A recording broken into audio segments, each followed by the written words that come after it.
This family was handing out flyers trying to search for their missing mother. It was later found out she had passed away during the tornado. She was missing since the tornado? Yeah. For 5 days, Robert, Caleb, and their 14-year-old sister Christina have been looking for this woman. Her name is Deanne. She's their mom. What's it like not to have your mom at home? Kind of different.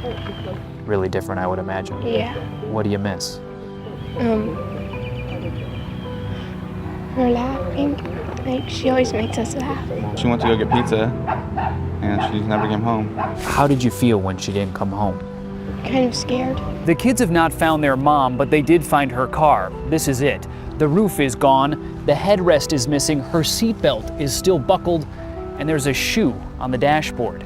It's quite possible that she was literally sucked out of her car.